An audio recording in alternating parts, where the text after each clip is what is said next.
내 인연, 남편 잡아먹은 년이 어디서 뻔뻔하게 얼굴을 들어.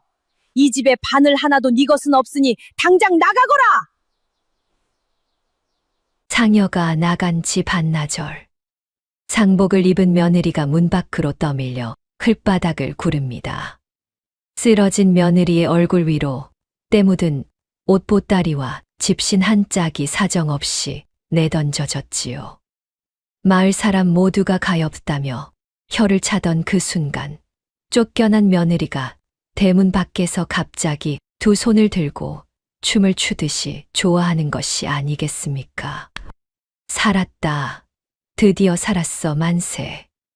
울기는커녕 품속에서 무언가를 꺼내 들고는 하늘을 향해 목이 터져라 소리를 질렀습니다. 대체 그 손에 쥔 것이 무엇이었기에 쫓겨난 며느리가 만세를 불렀을까요? 이야기 시작 전에 구독과 좋아요 한 번만 부탁드리겠습니다. 지금 어디에서 이 이야기를 듣고 계신지 댓글로 남겨주시면 그곳에 오늘 하루 좋은 일만 가득하시길 빌어드리겠습니다. 모든 소문과 반전의 시작이었던 어느 쓸쓸했던 남편의 장례식 날로 가보시지요. 동짓달 초여새 하늘은 잿빛 무명천을 펼쳐놓은 듯 낮게 가라앉아 있었더랍니다. 밤사이 내린 서리가 마당 구석구석에 하얗게 내려앉아 있었고 처마 끝에는 고드름이 매달려 이따금 뚝뚝 물방울을 떨구었지요. 병약했던 아들의 발인이 끝나고 그 곡소리마저 겨우 잦아든 그 서슬퍼런 아침이었습니다. 대문 안뜰에서는 아직도 향내음이 은은히 감돌고 있었으나 그 향내음 속에서 벌어진 일은 도무지 향과는 어울리지 않는 모진 것이었습니다. 박씨 부인이 대문간에 우뚝 버티고 서서 며느리 점순의 집신 한 켤레를 마당 바닥으로 힘껏 내던졌습니다. 집신은 대구르르 굴러 서리빨 앉은 흙바닥에 처박혔고 뒤이어 던져진 삼배 옷보따리는 먼지를 풀썩 일으키며 대문턱에 걸쳐졌지요. 옷가지 사이로 낡은 저고리 소매 하나가 삐죽 빠져나와 차가운 겨울바람에 힘없이 나부꼈습니다. 박씨 부인은 그것으로도 성이 안 찼는지 담벼락을 향해 목청을 한껏 돋우었습니다. 이 집 애군을 죄다 끌고 온 년이 여태 뻔뻔하게 문지방을 넘나들었구나. 썩 나가지 못할까. 그 고함이 어찌나 매섭던지 마당 한쪽에서 땔감을 패던 마당쇠가 화들짝 놀라 도끼자루를 놓칠 뻔했습니다. 마당쇠는 이마에 흐르던 땀을 훔치며 슬그머니 곁눈질로 그 광경을 살폈으나 감히 나서서 말릴 엄두는 내지 못했지요. 담장 너머로 지나던 아낙 하나는 저도 모르게 걸음을 뚝 멈추고는 혀를 끌끌 찼습니다. 저 양반은 아들 잃은 서름을 애먼 며느리한테 다 퍼붓는구먼. 사람이 어찌 저리도 모진지 원. 옆에 있던 다른 아낙이 소매자락을 잡아 끌며 낮게 속삭였습니다. 쉿, 조용히 하시게. 저 양반 귀에 들어가면 우리도 경치는 수가 있네. 그 아낙이 안쓰러운 마음에 담장 쪽으로 조금 더 다가서려는 찰나 박씨 부인의 눈초리가 어찌나 날카롭게 날아들던지 그만 발길을 돌려버리고 말았습니다. 이 집 안팎에서 누구 하나 박씨 부인 앞에서는 감히 목소리를 높이지 못하는 처지였던 것이지요. 그렇게 매섭고 인색하기로 소문난 부인이었으니 이웃들도 그저 곁눈질과 혀차는 소리로 안타까움을 대신할 뿐이었습니다. 그런데 참으로 알다가도 모를 일이었습니다. 정작 쫓겨나는 당사자인 점수는 눈물 한 방울 비치지 않았던 것입니다. 남들 같았으면 대문 밖에 주저앉아 가슴을 치며 통곡을 했을 법도 한데 점수는 그저 고개를 조용히 숙인 채 흙 묻은 보따리를 두 손으로 야무지게 끌어안았습니다. 입술을 지그시 깨문 채로 그 어떤 흔들림도 내비치지 않았던 것이지요. 오히려 그 담담한 모습이 지켜보던 사람들 마음을 더욱 아리게 만들었습니다. 점수는 서두르는 기색 하나 없이, 그러나 마치 미리 정해둔 길을 걷듯 흔들림 없는 걸음으로 마을 길을 빠져나갔습니다. 발걸음 하나하나가 다부지고 단단했습니다. 지나가는 사람들이 등 뒤에서 수군거리는 소리도, 박씨 부인이 내지르는 악다구니도 점순의 걸음을 흔들지는 못했던 것입니다. 마을 어귀 우물가를 지날 때 물동이를 이고 가던 처녀 하나가 딱하다는 눈빛으로 점순을 바라보았으나 점순은 그저 역게 고개만 숙여 답할 뿐이었습니다. 굽이진 고갯길을 돌고 돌아 마을 사람들의 눈길이 완전히 끊긴 자리에 이르자 점순은 그제야 걸음을 멈추었습니다. 사방을 한번 휘둘러보고는 아무도 없음을 확인한 뒤에야 고갯마루 커다란 바위 뒤로 몸을 재빨리 숨겼지요. 찬 바람이 옷깃 사이로 파고들었지만 점수는 추위를 느낄 겨를조차 없었습니다. 떨리는 손으로 거친 배 보따리 속을 조심스레 헤집기 시작했으니까요. 그 안에는 시댁 골방 잡동사니 상자 구석에 처박혀 있던 묵직하고 때에 절은 은비녀 한 점이 고이 들어 있었습니다. 비녀 머리에는 검은 때와 기름때가 자욱하게 앉아 있었으나 그 아래 숨은 조각의 결이 어찌나 정교하던지 어둑한 손 안에서도 은은한 빛이 새어나오는 듯 했습니다. 점수는 그 비녀를 두 손으로 꼭 감싸 쥐고 가만히 들여다보았습니다. 손끝이 파르르 떨렸습니다. 그래, 내가 내 목숨줄이었구나. 이제야 제대로 알아보는구나. 점수는 나지막이 중얼거리다가 이내 참았던 숨을 한꺼번에 토해내듯 비녀를 하늘 높이 치켜들었습니다. 그러고는 온 산골짜기가 쩌렁쩌렁 울리도록 목청껏 소리를 질렀습니다. 살았다. 내가 드디어 살았다. 그 외침이 텅 빈 골짜기를 타고 이리저리 메아리쳐 돌아왔습니다. 3년 세월 시집살이에 얹혀있던 서러움과 한이 그 한마디에 실려 훌훌 날아가 버리는 듯 했지요. 눈물 한 방울 안 비치던 점순의 두 눈에서 그제야 참았던 눈물이 왈칵 쏟아졌습니다. 하지만 그것은 서러움의 눈물이 아니라 살아남았다는 안도의 눈물이었던 것입니다. 어깨가 들썩이도록 한참을 그렇게 울고 나니 마음속 응어리가 조금은 풀리는 듯 했습니다. 점수는 소매자락으로 눈가를 쓱쓱 훔치고는 어깨에 맨 보따리를 다시 고쳐 메었습니다. 그러더니 이내 얼굴에 웃음기가 번지며 마치 잔치집이라도 찾아가는 사람처럼 어깨를 들썩이며 덩실덩실 춤을 추었습니다. 지나던 산새가 놀라 푸드덕 날아오를 만큼 흥겨운 몸짓이었지요. 좋구나. 이 몸이 이제야 사람 사는 세상으로 나가는구나. 2년 팔자, 오늘부터 새로 쓰는 개로구나. 한바탕 춤사위를 마친 점수는 온매무새를 다시 가다듬고 저고리 안감, 깊숙한 곳에 은비녀를 소중히 갈무리했습니다. 그러고는 저 멀리 뻗은 삼남대로를 향해 힘찬 발걸음을 내디뎠습니다.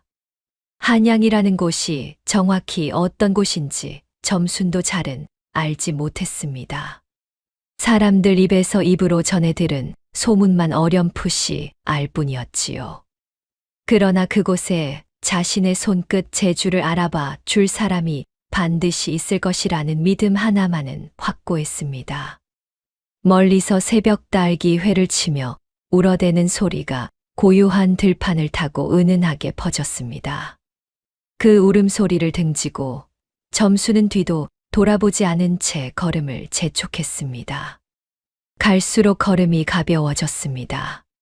시댁이라는 감옥 같던 세월을 등 뒤로 완전히 떨쳐버리듯 말이지요. 그러나 이때까지만 해도 점수는 알지 못했습니다. 자신이 품고 나온 낡은 은비녀 하나가 훗날 한양 저작거리를 뒤흔들 크나큰 복덩이가 될 줄은 말이지요. 그리고 대문 안에 홀로 남아 흡족한 웃음을 짓고 있던 박씨 부인 역시 자신이 매정하게 내쫓은 그 며느리로 인해 훗날 어떤 벌을 받게 될지 꿈에도 알지 못했습니다. 며느리를 매정하게 내쫓은 박씨 부인은 안방으로 성큼성큼 걸어 들어갔습니다. 방문을 걸어 잠그고는 구석에 놓인 낡은 괴짝을 열어 젖혔지요. 괴짝 안에는 아들이 남긴 집문서와 토지 문서가 차곡차곡 쌓여 있었습니다. 박씨 부인은 그 문서들을 하나하나 꺼내어 손가락에 침을 발라가며 세고 또 셌습니다. 이것이 다 내 것이요. 이제 이 집안의 재산은 하나도 남김없이 이 어미 것이란 말이지. 박씨 부인은 문서 뭉치를 가슴에 끌어안고 흡족한 웃음을 흘렸습니다. 그 웃음소리가 텅 빈 안방을 을씨년스럽게 울렸지요. 사실 박씨 부인이 이토록 재산에 집착하게 된 것은 하루 이틀 일이 아니었습니다.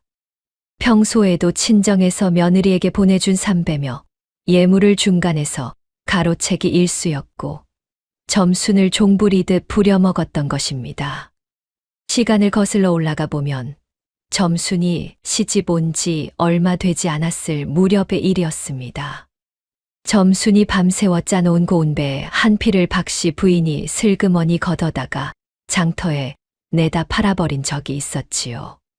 점순은 그 배가 남편의 약값에 보태질 것이라 여기고 밤낮 없이 손을 놀렸건만 박씨 부인은 그 돈으로 정작 자기 몸에 걸칠 비단 저고리를 맞추었던 것입니다.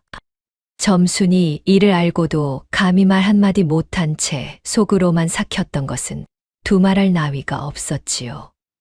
특히 점순이 밤마다 배틀 앞에 앉아 비단실을 틀어줄 때마다 박씨 부인은 문지방을 넘어들어와 날카로운 호통을 치기 일쑤였습니다.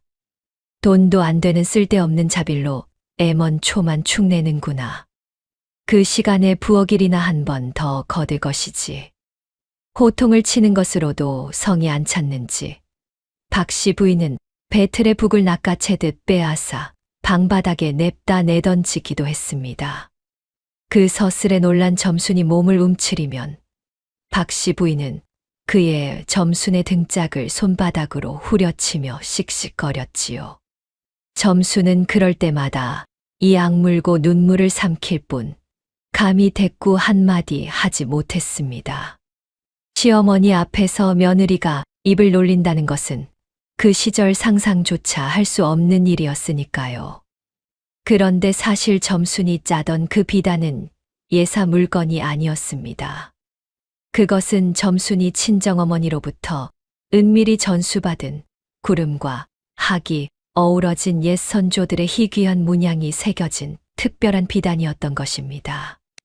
점순의 친정어머니는 젊은 시절 대궐 침방에서 잠시 일한 적이 있었는데 그때 눈동냥으로 익힌 문양과 직조법을 딸에게만 은밀히 전수해 주었던 것이지요. 이 문양은 아무나 짤 수 있는 것이 아니다. 훗날 내게 요긴하게 쓰일 날이 올 것이니 잊지 말고 손끝에 새겨두어라. 친정어머니가 남긴 그 말을 점순은 단 하루도 잊은 적이 없었습니다. 그러니 시댁 골방 어둑한 등잔불 아래에서도 점순은 묵묵히 그 문양을 되새기며 배틀을 놀렸던 것입니다. 하지만 까막눈에다 눈앞에 푼돈만 밝히던 박씨 부인은 그 비단 문양이 얼마나 값진 것인지 도무지 알아보지 못했습니다. 잡동사니 괴짝 속은 비녀도 마찬가지였습니다. 그저 때가 바랜 노쇠 붙이려니 여기고 구석에 처박아 두었을 뿐이었지요. 아들이 세상을 떠나자 박씨 부인의 속은 새까맣게 타들어갔습니다. 혹여 남은 재산이 며느리에게 한 뼘이라도 돌아갈까 밤잠을 설쳐가며 흉계를 꾸미기 시작했던 것입니다. 사흘 밤낮을 궁리하던 박씨 부인은 결국 마을 이장을 안방으로 불러들였습니다. 탁주 한 사발을 내놓으며 은근히 위협조로 말을 건넸지요. 이보시게 이장 양반, 이 집안 사정이야 잘 아시지 않는가. 며느리 하나 잘못 들여서 아들이 명대로 못 살고 갔으니 내 어찌 저 아이를 며느리라고 곱게 대해줄 수 있겠는가. 이장은 탁주 잔을 앞에 두고 난처한 기색으로 헛기침을 두어 번 하였습니다. 부인 마음이야 10분 이해가 갑니다마는 그래도 며느리가 지아비 잃고 갈 곳도 없을 텐데 어찌 그리 매정하게. 말을 다 잇기도 전에 박씨 부인의 눈초리가 매섭게 돌변했습니다. 이보시오, 이장. 이 집안일에 자꾸 이러쿵저러쿵 말이 많으시구려. 도장이나 좀 찍어주고 가시게.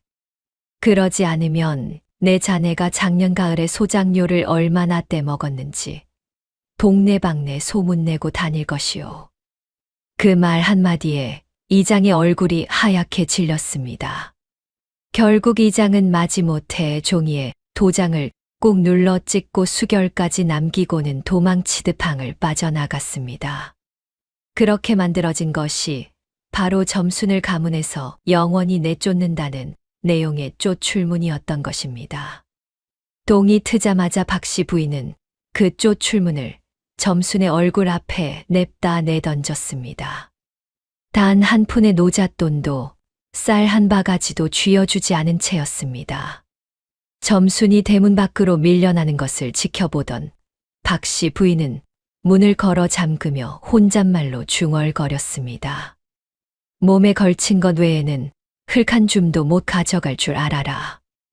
이 집 물건은 죄다 내 아들이 남긴 것이니 며느리라는 것이 손끝 하나 댈 자격도 없느니라.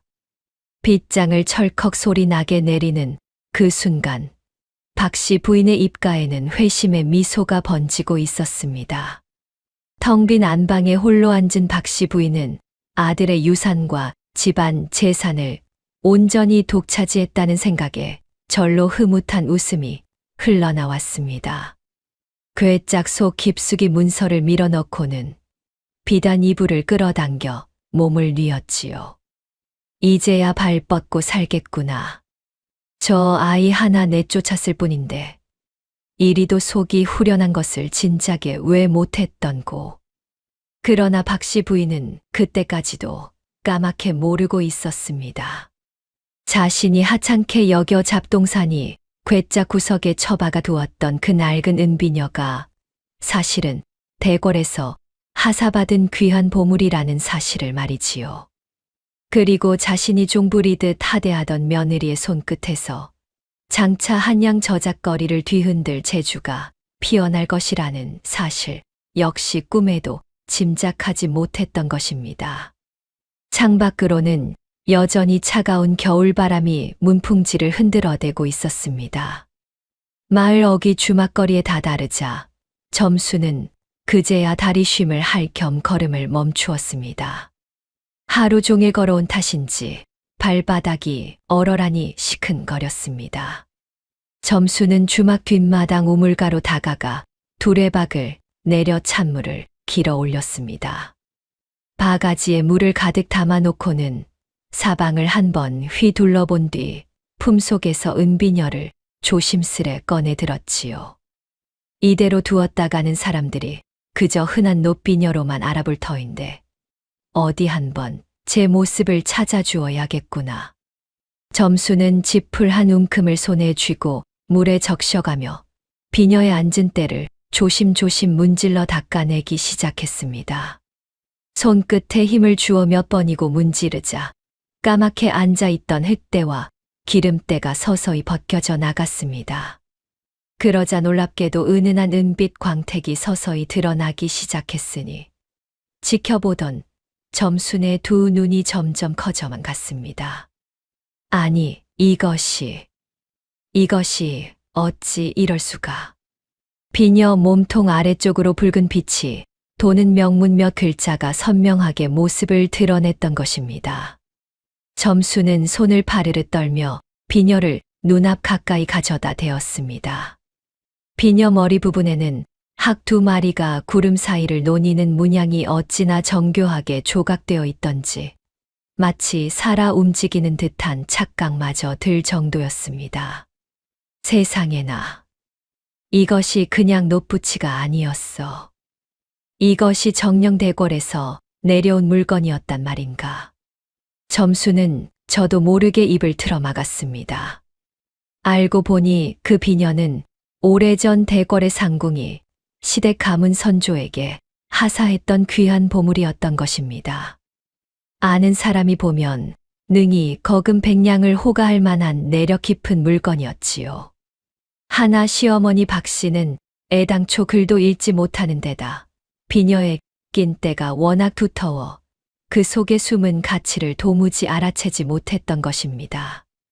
그저 잡동사니 괴짝 구석에 처박아 두었을 뿐이었으니 참으로 아이러니한 노릇이 아니겠습니까? 점수는 비녀를 두 손으로 감싸 쥔 채 한참을 멍하니 서 있었습니다.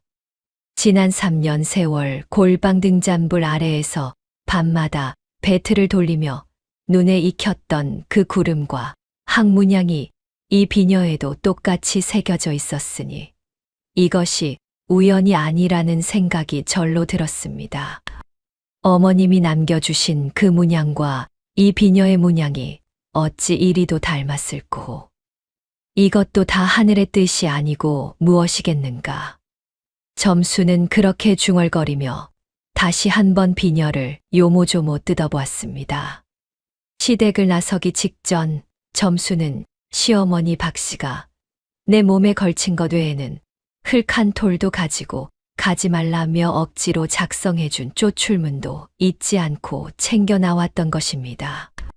그 문서는 겉으로 보면 점순을 내쫓는 매정한 증표였으나 달리 보면 박 씨 부인의 탐욕과 몰인정을 낱낱이 증명하는 결정적인 물증이기도 했습니다. 점수는 그 문서를 품속 깊이 갈무리하며 씁쓸한 웃음을 지었습니다. 이것이 나를 내쫓는 문서라지만 훗날에는 도리어 나를 지켜주는 문서가 될지도 모르는 일이지.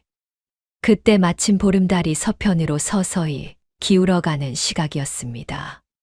주막 안에서 술상을 나르던 주모가 우물가에서 서성이는 점순을 유심히 살피다가 슬며시 다가왔습니다. 주모는 점순의 손에 들리는 비녀를 흘낏 보더니 이내 점순의 눈빛을 찬찬히 살폈습니다. 이보시게 색시, 그 눈빛이 예사롭지 않구먼. 무슨 사연이 있는 겐가. 점순은 처음에는 경계하는 눈빛으로 주모를 바라보았으나 주모의 얼굴에 어린 따뜻한 기색을 읽고는 이내 마음을 놓았습니다. 그저 갈 곳 없는 처지에 한양으로 떠나려는 참입니다. 주모는 딱하다는 듯 혀를 두어 번 차더니 점순의 손을 이끌어 주막 안으로 데리고 들어갔습니다. 그러고는 따뜻한 국밥 한 그릇을 손수 퍼다 점순 앞에 내놓았습니다. 어서 이것부터 들게. 배가 든든해야 먼 길도 갈 수 있는 법이니. 점순은 목이 메어 국밥을 제대로 넘기지 못했으나 주모가 자꾸 권하는 통에 몇 술 뜨고 나니 그제야 속이 좀 풀리는 듯했습니다. 국밥을 다 비운 점순이 고개를 들자 주모가 은근한 목소리로 말을 건넸습니다. 한양으로 간다 하였지. 그럼 내 하나 일러줄 것이 있네. 한양 유기전 거리에 이판서 대감이라고 벼슬에서 물러나 비단 상전을 크게 운영하는 어른이 계시다네. 그 어른이 사람 보는 눈이 남다르시다는 소문이 자자하니 자네처럼 재주 있는 사람이라면 한번 찾아가 볼만할 것이야. 점순의 두 눈이 순간 반짝였습니다. 그 어른이 정녕 그리 사람을 알아보신다는 말씀이십니까? 그렇다마다. 지난번에도 저작거리 상인 하나가 그 어른께 물건을 인정받아 하루아침에 팔자를 고쳤다는 소문이 파다했다네. 자네도 그 어른께 한번 청을 넣어보시게나. 점수는 그 말을 놓칠세라 마음속 깊이 새겨두었습니다. 주모에게 몇 번이고 고맙다는 인사를 올리고는 방 한 구석에 자리를 잡고 앉아 비녀를 다시 한번 품속 안감 깊숙한 곳에 조심스레 시침질하여 숨겼습니다. 혹여 길에서 도적이라도 만나 봉변을 당할까 염려되었던 것이지요. 점수는 가만히 눈을 감고 지난 하루를 되짚어 보았습니다. 시댁에서 쫓겨날 때만 해도 앞이 캄캄하기만 했건만 이제 손에 은비녀와 비단 짜는 제주 그리고 시댁과 인연을 끊었음을 증명하는 문서까지 갖추었으니 이 세 가지야말로 자신의 인생을 뒤바꿀 세 가지 무기라는 확신이 들었습니다. 그래, 이 세 가지만 있으면 어디 가서도 굶어 죽지는 않을 것이야. 하늘이 나를 완전히 버리지는 않으셨구나. 밤이 깊어가자 점수는 주막방 한 구석에 몸을 뉘었습니다. 좁고 딱딱한 방바닥이었으나 그 어느 날 밤보다 편안하게 느껴졌습니다. 눈을 감으니 내일 걸어가야 할 삼남대로의 굽이진 길이 머릿속에 훤히 그려지는 듯 했습니다.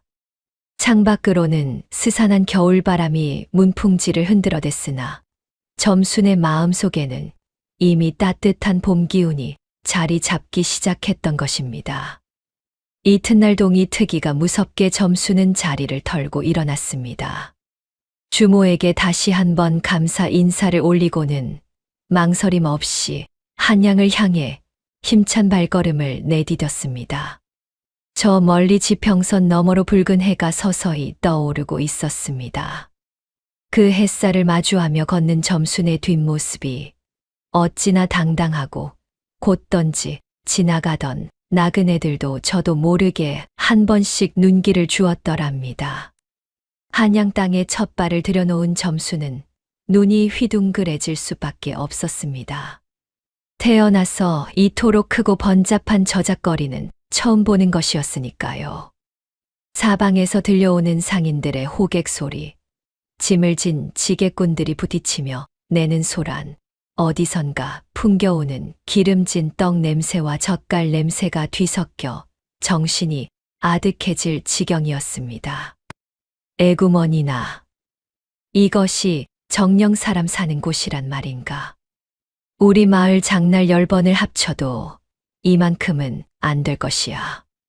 점수는 넋을 놓고 사방을 두리번거리다가 이내 정신을 차리고 지나가는 상인 하나를 붙잡았습니다. 저 말씀 좀 여쭙겠습니다. 유기전 거리가 어느 쪽인지요? 상인은 지게에 짊어진 짐도 내려놓지 않은 채 턱짓으로 방향을 가리켰습니다. 저 짝으로 쭉 가시게. 큰 기와집들이 즐비한 곳이 유기전이니 못 찾을 리가 있겠는가. 점수는 고맙다는 인사를 남기고 부지런히 발걸음을 옮겼습니다. 과연 얼마 걷지 않아 웅장한 기와지붕들이 줄지어 늘어선 거리가 눈앞에 펼쳐졌습니다. 그 가운데서도 유독 사람들이 문전성시를 이루는 상전이 하나 눈에 들어왔지요. 전국 각지에서 몰려온 거상들과 양반가, 하인들이 쉴 새 없이 드나드는 그곳이 바로 이판서 대감의 비단 상전이었던 것입니다. 점수는 잠시 걸음을 멈추고 마음을 다잡았습니다. 저고리 안감 속에 갈무리해 둔 은비녀를 손으로 한번 지그시 눌러 확인하고는 숨을 크게 한번 들이쉬었습니다. 그래, 여기까지 왔으니 물러설 곳도 없다. 부딪혀 보자. 점수는 상전 입구를 지키던 점원에게 다가가 조심스레 말을 건넸습니다. 저 대감마님을 좀 뵙고자 합니다. 긴히 드릴 말씀이 있어서요. 점원은 위아래로 점순의 행색을 훑어보더니 콧방귀를 뀌었습니다. 이보시게. 여기가 어디라고 함부로 대감마님을 찾는가. 이곳은 아무나 드릴 수 있는 곳이 아니야. 볼 일이 있으면 나한테 말하고 가시게. 그것이 아니오라. 대감마님께 직접 보여드려야 할 물건이 있어서 그러합니다. 잠시만이라도 청을 넣어주실 수 없겠습니까? 점순이 물러서지 않고 재차 청하자 점원은 귀찮다는 듯 손을 휘저으려 했습니다. 그때 마침 안쪽 사랑방에서 이판서 대감이 문을 열고 나서던 참이었지요. 대감은 점순의 다부진 눈빛과 물러서지 않는 태도를 눈여겨보았습니다. 걔 무슨 일이냐? 웬 소란이냐? 점원이 황급히 허리를 숙이며 아뢰었습니다. 대감마님, 이 안악이 자꾸 대감마님을 뵙겠다고 하여서요. 소인이 돌려보내려던 참이었습니다. 이판서 대감은 점순을 지그시 바라보다가 손짓으로 가까이 오라 일렀습니다. 무슨 보릴로 나를 찾는가? 어디 한번 말해보게. 점순은 떨리는 마음을 애써 누르며 앞으로 나섰습니다. 대감마님, 소인은 먼 시골에서 홀로 올라온 여인이옵니다. 다름이 아니오라 소인에게 귀한 물건이 하나 있사온데 이것을 담보로 삼아 대감마님 상전에서 일할 수 있는 자리 하나 얻고자 이리 찾아왔습니다. 이판서 대감은 눈썹을 살짝 치켜 올리며 흥미로운 기색을 내비쳤습니다. 이것 참 당돌한 소리로구나. 그래, 어디 그 귀한 물건이란 것을 한번 보여보게. 점수는 사랑방 안으로 안내되었습니다. 방 안에는 은은한 묵향과 함께 값진 비단 병풍이 둘러쳐져 있어 점수는 절로 옷깃을 여미게 되었습니다. 점수는 품속에서 은비녀를 조심스레 꺼내어 두 손으로 받쳐 들고 대감 앞으로 내밀었습니다. 대감마님, 이것을 담보로 삼아 주시길 청하옵니다. 이판서 대감은 돋보기를 집어들고 촛불 가까이 비녀를 가져다 대었습니다. 비녀 몸통에 새겨진 붉은 명문을 한 글자 한 글자 유심히 읽어 내려가던 대감의 표정이 점점 굳어지더니 이내 놀라움으로 변해갔습니다. 학 두 마리가 구름을 노니는 이 문양은 함부로 새길 수 있는 것이 아니거늘 자네가 어찌 이런 물건을 지니고 있단 말인가. 점수는 그간의 사연을 소상히 아뢰었습니다.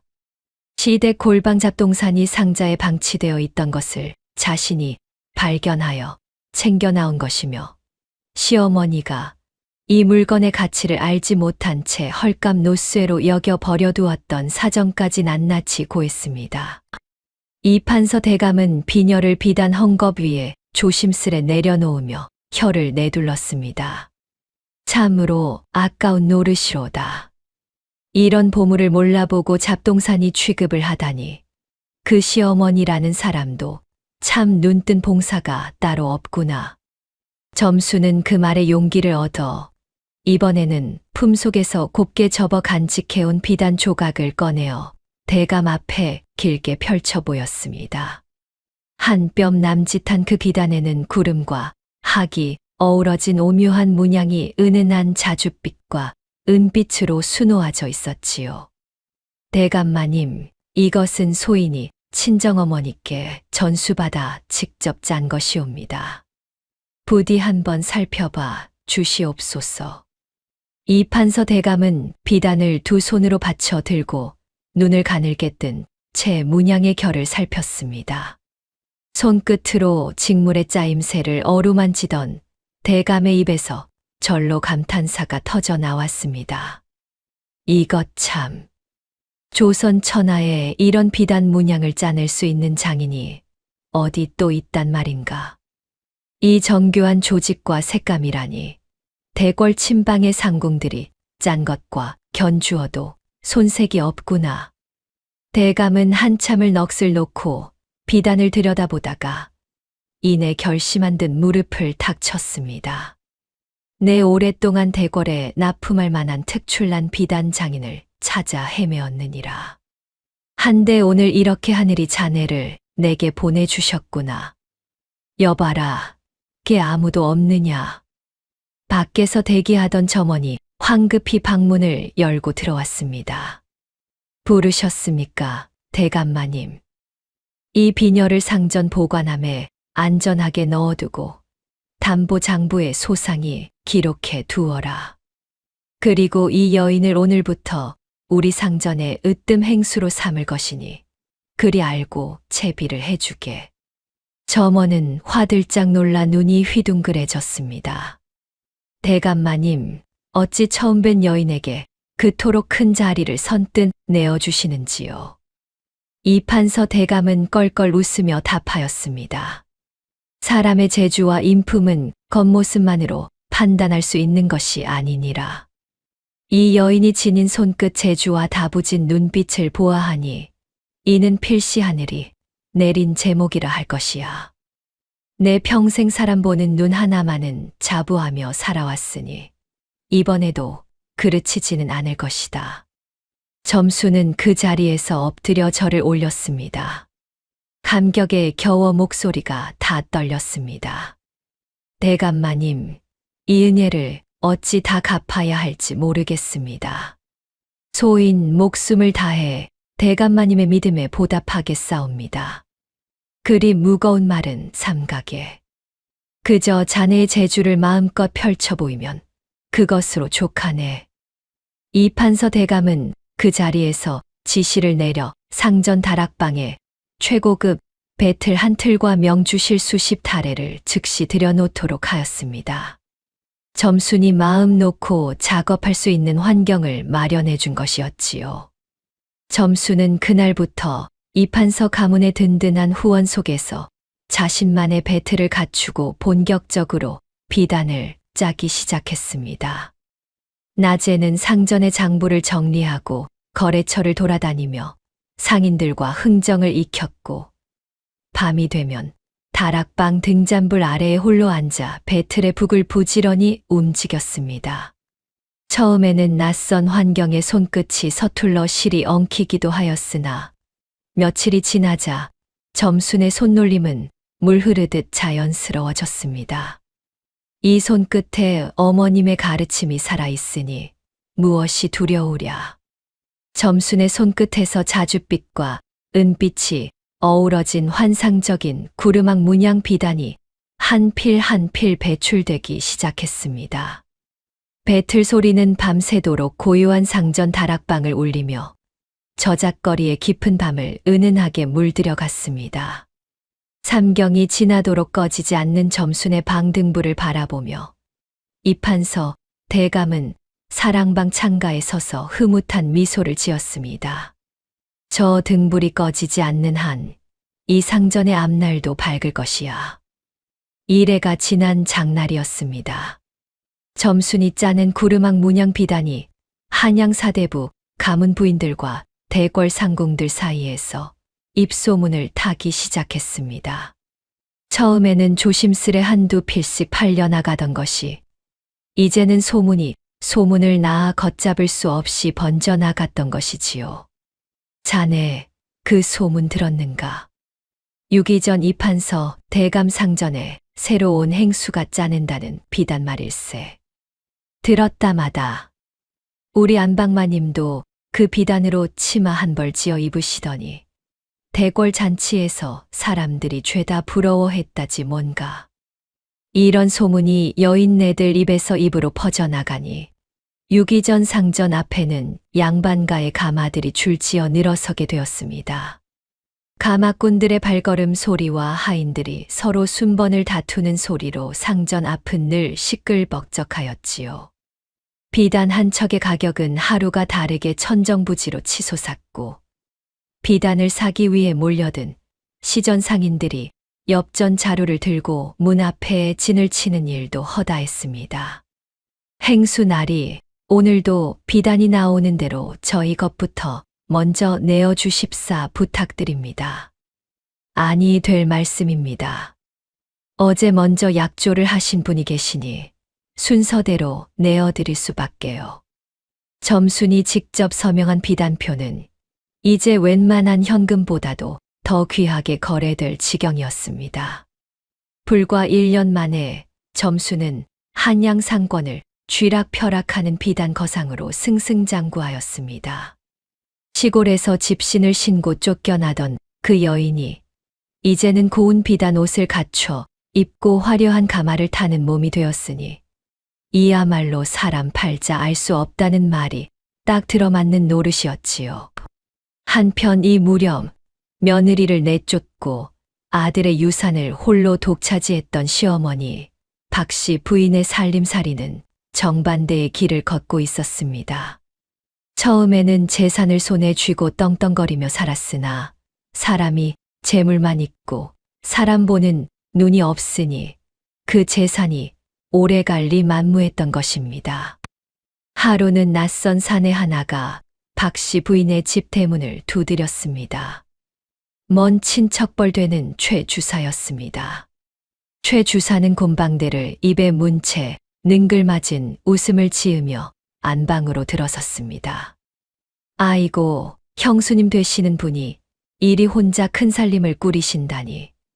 이 아우가 그냥 지나칠 수가 있어야지요. 박씨 부인은 반색을 하며 최 주사를 맞아들였습니다. 어서 오시게. 그래, 자네가 요즘은 무슨 일로 그리 바쁘다는 소문이던가. 최 주사는 곰방대를 탁탁 털며 품속에서 서류 뭉치를 꺼내 들었습니다. 다름이 아니오라.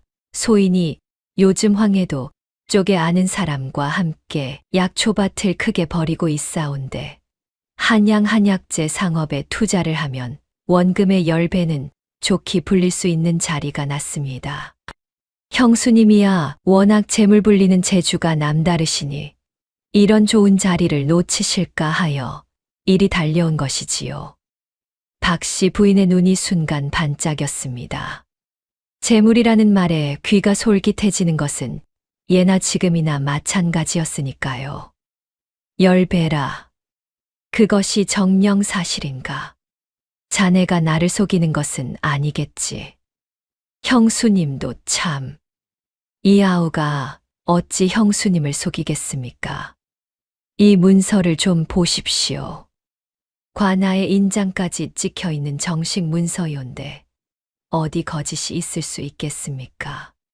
최 주사가 내미는 문서에는 그럴듯한 글자와 붉은 인장이 찍혀 있었으나 박씨 부인은 애당초 글을 읽지 못하는 처지였습니다. 그저 붉은 인장이 찍혀 있다는 것만으로 진짜라 믿어버렸던 것이지요. 그래, 그럼 내 얼마를 내놓으면 되겠는가? 많으면 많을수록 좋지요. 형수님이 가지고 계신 집문서며 땅문서를 이 사업에 담보로 넣으시면 반년도 안 되어 몇 곱절로 불려드리겠습니다. 탐욕에 눈이 먼 박씨 부인은 며칠 고민하는 척하다가 결국 아들이 남긴 집문서와 땅문서 그리고 안방 괴짝 속 금부치까지 모조리 긁어모아 최 주사에게 덜컥 넘겨주고 말았습니다. 최 주사는 그 문서를 받아들고는 입가에 회심의 미소를 지으며 돌아갔습니다. 형수님, 이 은혜는 훗날 반드시 10배로 갚아드리겠습니다. 며칠만 기다려 주십시오. 그러나 최 주사는 그 길로 자취를 감추어 버렸습니다. 박씨 부인이 넘겨준 집문서와 땅문서를 곧바로 한양 고리대금업자에게 팔아넘긴 뒤 두둑해진 전대를 허리에 차고 야반도주를 감행했던 것입니다. 박씨 부인은 열흘이 지나고 보름이 지나도 최 주사에게서 아무런 소식이 없자 그제야 심상치 않음을 느끼고 발을 동동 굴렀습니다. 이복의 최 주사. 어찌 이리 소식이 없단 말인가? 내 돈은 언제 불어난단 말인가? 박씨 부인이 애가 타서 발을 구르던 그때 이튿날 아침 집문서를 사들인 고리대금업자들과 압류를 돕는 관아, 포졸들이 우르르 몰려와 대문을 거칠게 두드렸습니다. 이 집은 이제 우리 것이오. 문서에 도장이 찍힌 이상 당장 집을 비우셔야겠소. 박씨 부인은 청천벽력 같은 소리에 다리에 힘이 풀려 그 자리에 털썩 주저앉고 말았습니다. 이것이 무슨 소리인가? 이 집은 내 아들이 남긴 집인데 어찌 남의 것이라 한단 말인가? 부인이 직접 문서에 도장을 찍어 넘기지 않았소. 이제 와서 발뺌을 해도 소용없는 일이오. 박 씨 부인은 가슴을 치며 통곡했으나 이미 엎질러진 물이었습니다. 하루아침에 집을 빼앗기고 길거리에 나앉는 알거지, 신세가 되어버린 것이지요. 단 한 바가지의 쌀도 챙기지 못한 채 쫓겨난 박 씨 부인은 쑥대머리를 한 채 찌그러진 바가지 하나를 들고 한양 거리를 정처 없이 떠돌게 되었습니다. 내가 어쩌다 이 지경이 되었단 말인가. 아이고, 하늘도 무심하시지. 차디찬 길바닥에 나앉은 박 씨 부인은 지나가는 사람들에게 손을 벌려 구걸을 해야 하는 처지가 되었습니다.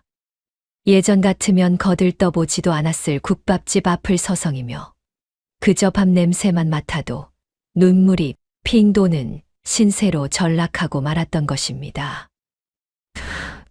저 냄새, 저 국밥 한 그릇만 먹었으면 소원이 없겠구나.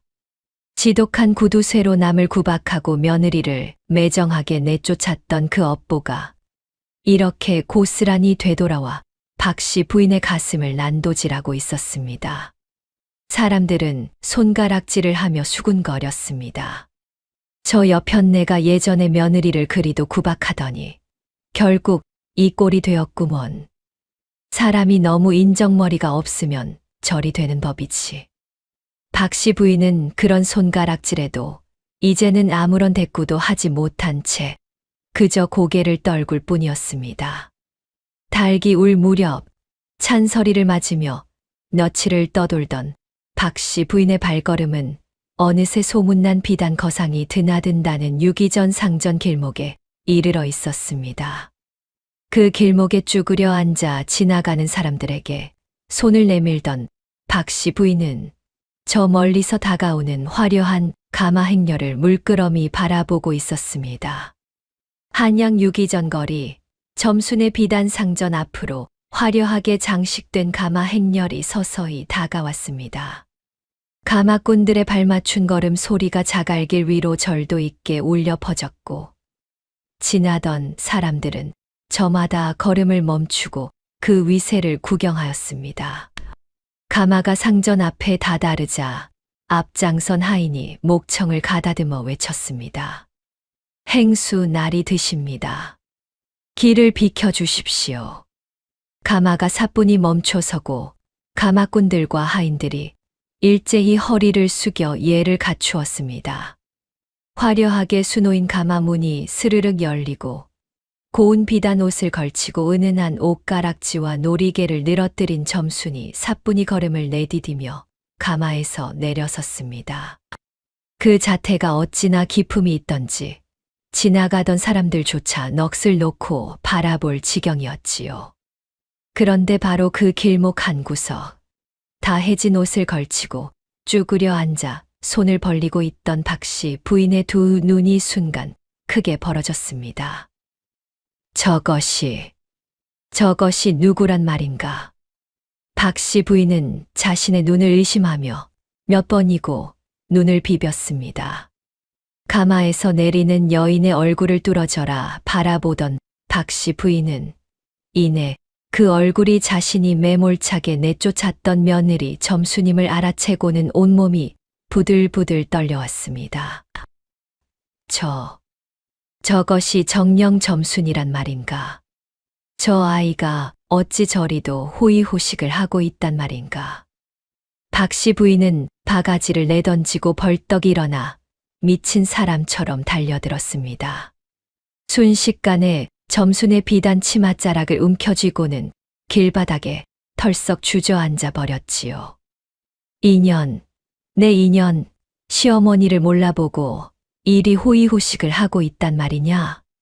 주변에 있던 하인들이 화들짝 놀라 박 씨 부인을 떼어내려 했으나 박 씨 부인은 죽으림을 다해 치맛자락을 놓지 않았습니다. 이 불효막심한 년아, 시어머니가 이리 거지꼴로 떠도는데 내년은 가마를 타고 다니느냐, 하늘이 무섭지도 않느냐. 점수는 순간 걸음을 멈추고 박 씨 부인의 얼굴을 내려다보았습니다. 그 얼굴은 예전에 매섭고 표독스럽던 모습은 온데간데 없고 그저 초췌하고 남루한 늙은이의 얼굴만이 남아있을 뿐이었습니다. 점순의 가슴 한켠이 잠시 흔들렸으나 이내 마음을 다잡았습니다. 이거 놓으십시오. 이 사람들 놀라시게 어찌 이러십니까? 놓으라니 내가 놓게 생겼느냐. 내년이 훔쳐간 것이 얼마인데. 박씨 부인은 그의 악에 받쳐 점순의 노비들과 하인들을 향해 바가지를 휘두르며 침을 튀겼습니다. 이년이 시댁의 은비녀와 비단 기술을 몰래 도둑질에 달아난 천하의 도둑년이란 말이오. 여러분, 이년의 정체를 다들 아셔야 하오. 저작거리에 모여든 한양 백성들과 시전 상인들이 순식간에 둘러싸고 웅성거리기 시작했습니다. 아니, 저것이 무슨 소린가? 저 유명한 행수 나리가 도둑년이라니. 글쎄 말일세. 저 늙은이 말이 사실인가, 거짓인가? 사람들이 웅성거리는 소리가 점점 커지자 유기 전 순찰을 돌던 포도청 포졸 둘이 소란을 듣고 급히 달려왔습니다. 게 무슨 소란이냐? 다들 물러서시오.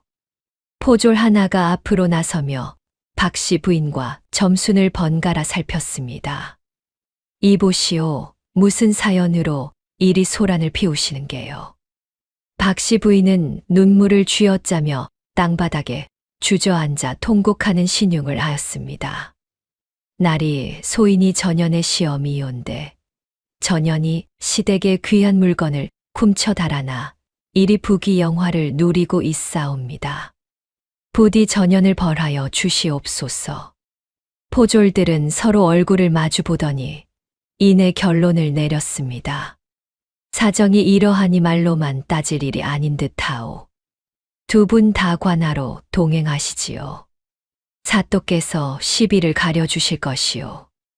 점수는 조금도 동요하지 않고 차분한 목소리로 답하였습니다. 좋습니다. 관하로 가시지요. 소인 역시 이 자리에서 억울한 누명을 벗고 싶은 마음이 간절합니다. 그렇게 두 사람은 포졸들에게 이끌려 관하로 향하게 되었습니다.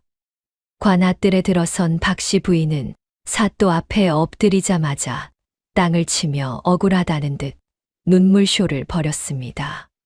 사또 날이 소인은 그저 늙고 힘없는 홀몸이온데 저 며느리라는 년이 소인의 재산을 죄다 훔쳐 달아나 지금은 이리 거리에서 구걸하는 신세가 되었사옵니다. 부디 전년을 엄히 다스려 주시옵소서.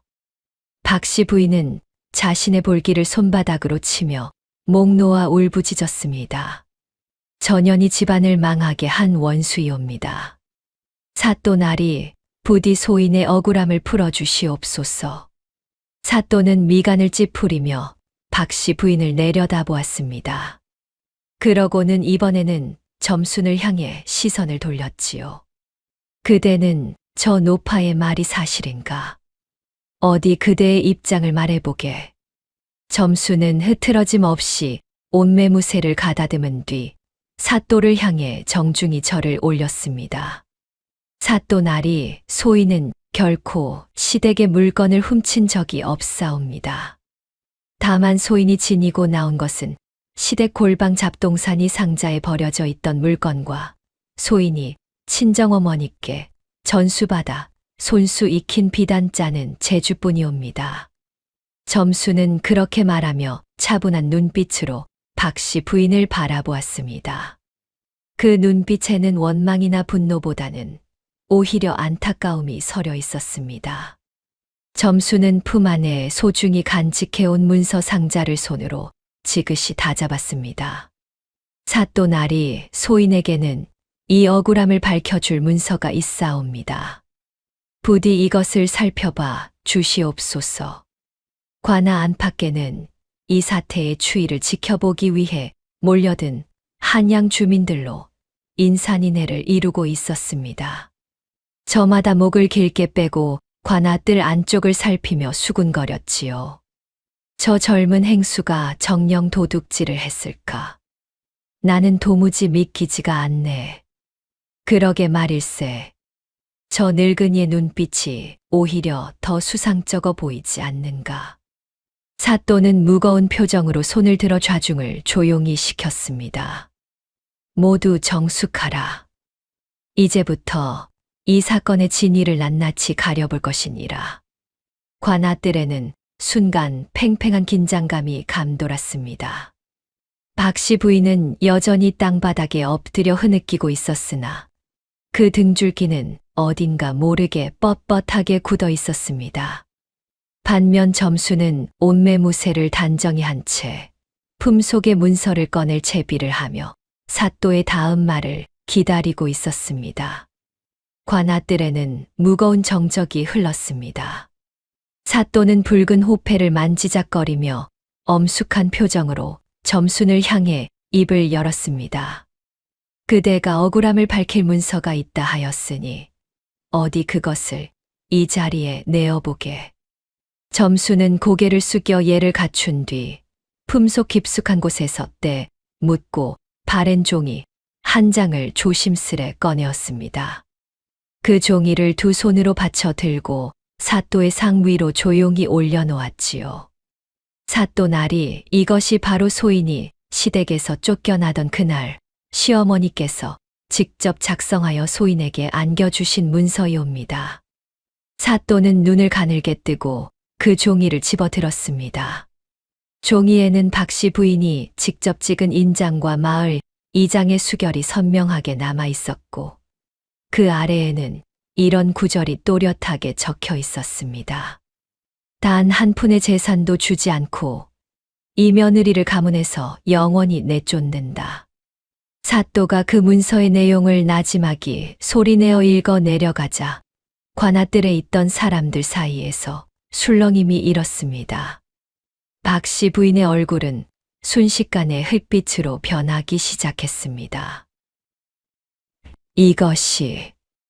이것이 어찌 여기 있단 말인가. 박씨 부인은 입을 우물거리며 문서가 가짜라고 소리쳤습니다. 사또 날이 저것은 필시 저 며느리가 위조한 문서일 것이옵니다. 소인은 저런 문서를 작성한 적이 없사옵니다. 그러나 사또는 눈썹 하나 까딱하지 않고 서기들을 향해 손짓하였습니다. 저 인장이 진짜인지 가짜인지 당장 확인하라. 서기들은 관아에 보관된 문서 대장을 뒤져 이 장의 수결과 대조해 보았습니다. 잠시 후 서기 하나가 앞으로 나서며 아뢰었습니다. 사또 날이 이 인장과 수결은 분명 마을 이장의 것이 틀림없사옵니다. 필체 또한 저 노파의 평소 필체와 일치하는 것으로 보이옵니다. 그 말에 박씨 부인의 얼굴이 더욱 새하얗게 질렸습니다. 이마에는 식은땀이 송골송골 맺히기 시작했지요. 그것은 그때 사정이 있어서 어쩔 수 없이. 박씨 부인이 말을 더듬으며 변명을 늘어놓으려는 그때였습니다. 관아 대문 밖에서 위풍당당한 발걸음 소리가 들려오더니 관복을 정갈하게 차려입은 이판서 대감이 성큼성큼 뜰 안으로 들어섰습니다. 마침 대궐에서 교지를 받고 나오는 길에 이 소란을 전해 듣고 급히 발걸음을 옮겨온 것이었지요. 대감마님께서 어인일로 이곳까지 걸음을 하셨습니까? 사또가 자리에서 일어나 예를 갖추자 이판서 대감은 정중히 답례한 뒤 사또를 향해 입을 열었습니다. 사또, 내 우연히 이 소란을 전해 듣고 그냥 지나칠 수가 없어 이리 왔소이다. 이 자리에 있는 저 젊은 행수는 내가 잘 아는 사람이니 몇 마디 아뢰어도 되겠소이까? 물론이옵니다, 대감마님. 어서 말씀해 주십시오. 이판서 대감은 품에서 두툼한 장부를 꺼내어 사또 앞에 펼쳐 보였습니다. 이것은 우리 상전의 담보 장부이며 이쪽은 대궐에 납품한 비단의 기록이요. 저기 있는 여인이 내게 가져오는 비녀는 정당한 담보로 맡긴 것이었고 그 비녀 덕분에 내 상전은 크나큰 신용을 얻었소이다. 하나 그보다 더 값진 것은 저 여인이 손수 짜는 비단이었소. 그 비단 기술은 결코 하루아침에 익힐 수 있는 것이 아니라 피땀 어린 노력의 결정체라 할 것이요. 이 판서 대감은 말을 이어가며 박씨 부인을 지그시 바라보았습니다. 게다가 사또, 내 저 노파에 대해서도 아는 바가 있소이다. 저 젊은 행수가 내게 들려준 바로는 저 노파가 며느리를 종처럼 부려먹으며 3년 세월 짜놓은 비단을 몰래 팔아 사복을 채웠고 아들이 죽자마자 며느리를 빈손으로 내쫓았다 하더이다. 그 증좌가 바로 사또 앞에 놓인 저 쫓출문이 아니겠소이까. 관아에 모인 백성들 사이에서 웅성거림이 점점 커져갔습니다. 저런 죽일 년이 있나. 며느리 등골을 빼먹더니 이제 와서 도둑년으로 몰다니. 저 늙은이가 적반하장도 유분수지 세상에 저런 뻔뻔한 사람이 다 있는가. 사또는 박씨 부인이 작성한 쫓출문과 이 판서 대감이 내놓은 장부를 나란히 놓고 꼼꼼히 대조해 보았습니다.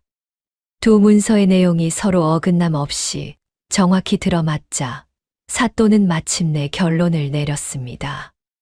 이제 이 사건의 진위가 명명백백하게 드러났도다. 저 며느리는 시댁의 물건을 훔친 것이 아니라 오히려 자신이 마땅히 받아야 할 것조차 받지 못한 채 빈손으로 쫓겨났음이 분명하다. 반면 저 노파는 거짓으로 무고하여 죄 없는 며느리를 모함하려 하였으니 이는 결코 가벼이 넘길 일이 아니다. 박씨 부인은 그 말에 다리가 후들거려 그 자리에 털썩 주저앉고 말았습니다. 사또 나리, 그것이 아니오라. 닥치거라. 인장이 진짜임이 밝혀지고 증인까지 나선 마당에 어디서 발뺌을 하려 드느냐. 사또의 호통이 관아뜰을 쩌렁쩌렁 울렸습니다.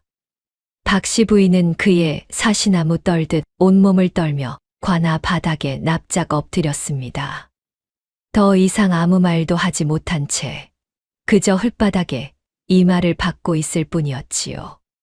관아에 모인 백성들은 박씨 부인의 적반하장에 분통을 터뜨리며 저마다 손가락질과 함께 야유를 보내기 시작했습니다.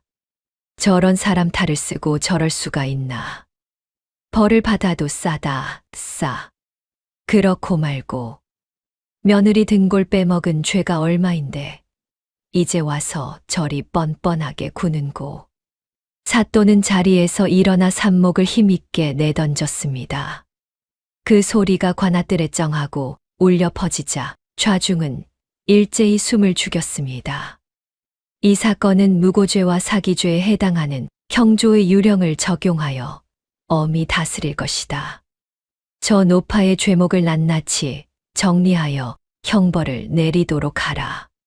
사또는 형벌의 방망이를 높이 들어 올렸습니다. 그 위세에 눌린 관아뜰의 백성들은 숨소리조차 낮추며 다음 순간을 기다렸습니다. 형방 소속 포졸들이 어느새 곤장을 손에 들고 형틀 앞으로 나서고 있었으니 박씨 부인의 운명이 어찌 될지는 이제 불보듯 뻔한 노릇이었습니다. 형틀이 마당 한가운데 놓이자 박씨 부인은 그제야 사태의 심각함을 깨닫고 발버둥을 치기 시작했습니다. 나리 소인이 잘못했사옵니다. 부디 한 번만 용서해 주시옵소서. 그러나 이미 엎질러진 물이었습니다. 포졸 둘이 좌우에서 박씨 부인의 팔을 붙잡아 형틀에 엎드리게 하였고 박씨 부인은 그 서슬에 못 이겨 사지를 부들부들 떨었습니다. 사또는 한치의 흔들림 없는 목소리로 형벌을 선고하였습니다. 남을 사기치고 무고한 자를 모함한 죄가 결코 가볍지 않으니 곤장 30도를 내리고 한양경회로 내쫓는 처분을 내리노라. 그 말이 떨어지기가 무섭게 형방포졸이 곤장을 높이 치켜들었습니다. 관아뜰에 모인 백성들은 저마다 숨을 죽이고 그 광경을 지켜보았지요. 하나요.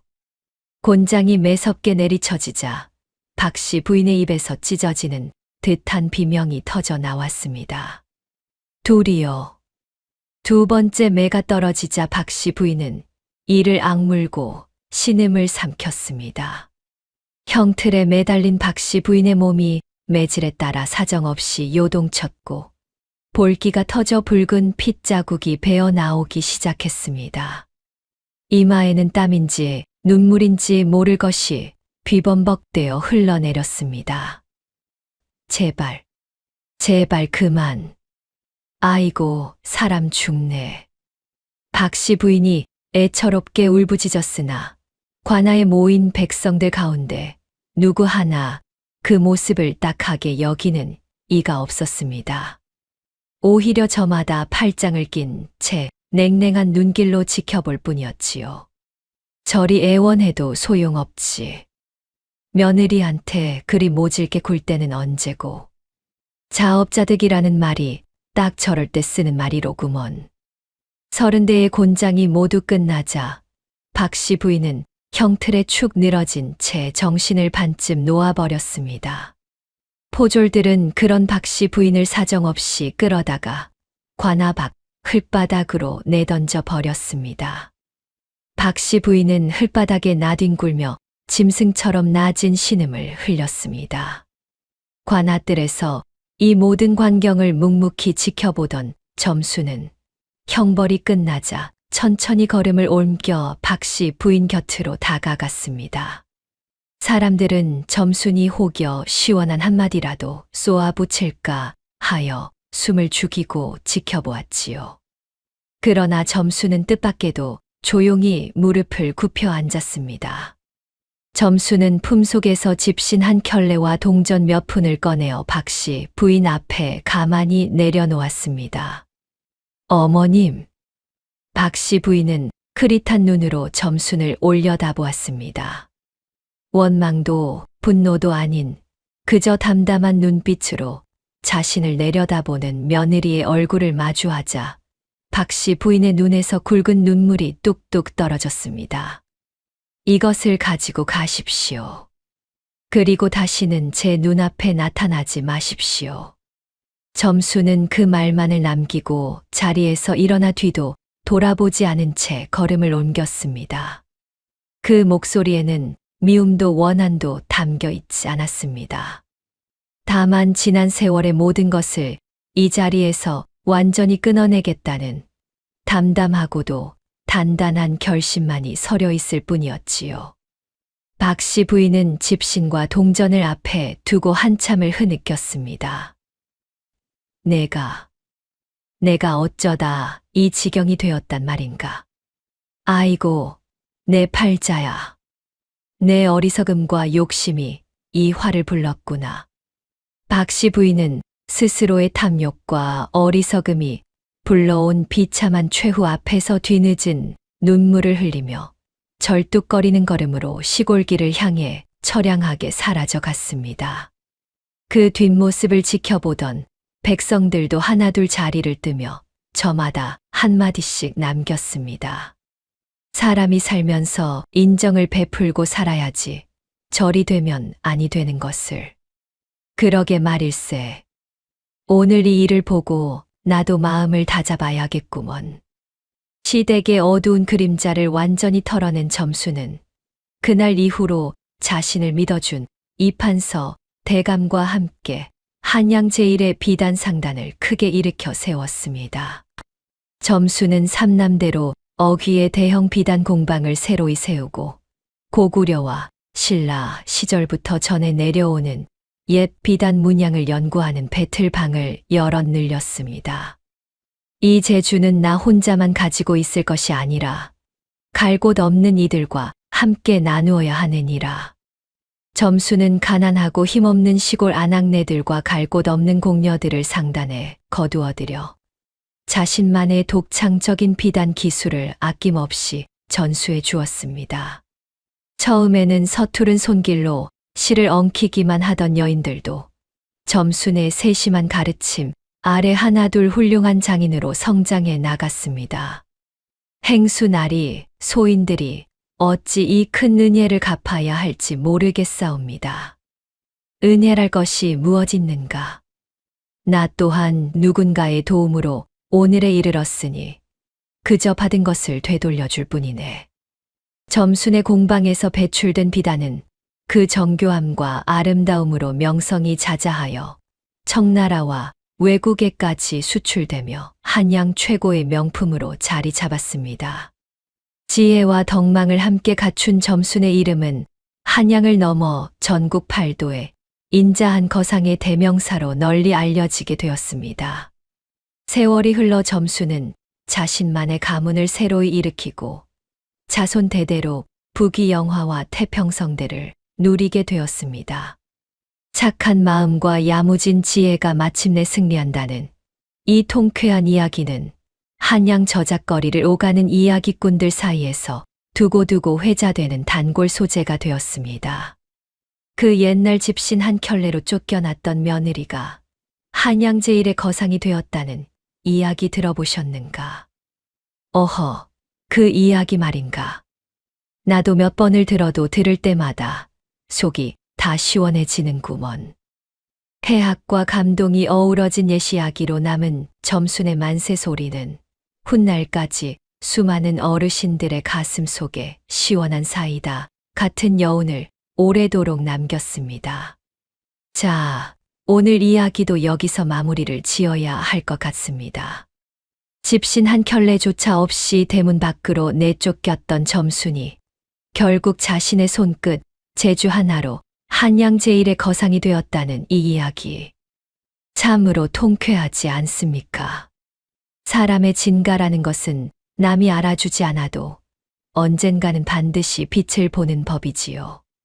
반면에 눈앞의 재물에만 눈이 멀어 사람의 진심을 알아보지 못했던 시어머니 박 씨는 결국 제 손으로 제 복을 걷어차 버린 셈이 되었습니다. 여러분은 어떻게 생각하십니까? 남을 함부로 대하면 그 화가 언젠가 자기 자신에게 돌아온다는 옛말이 오늘 이야기를 통해 다시 한번 마음에 와닿지 않으셨는지요? 살다 보면 억울하고 서러운 날도 있지만 점순처럼 묵묵히 제 할 일을 하다 보면 반드시 좋은 날이 온다는 것. 오늘 이야기가 여러분께 그런 작은 믿음 하나 남겨드렸다면 저는 그것으로 족합니다. 오늘의 이야기가 당신의 마음에 작은 울림을 드렸다면 앞으로도 따뜻하고 행복한 이야기들로 찾아뵐 수 있도록 구독과 좋아요를 눌러주세요. 그리고 사연의 주인공을 위한 따뜻한 말씀도 댓글로 부탁드립니다. 당신의 오늘이 인생 최고의 하루가 되길 응원하겠습니다. 감사합니다.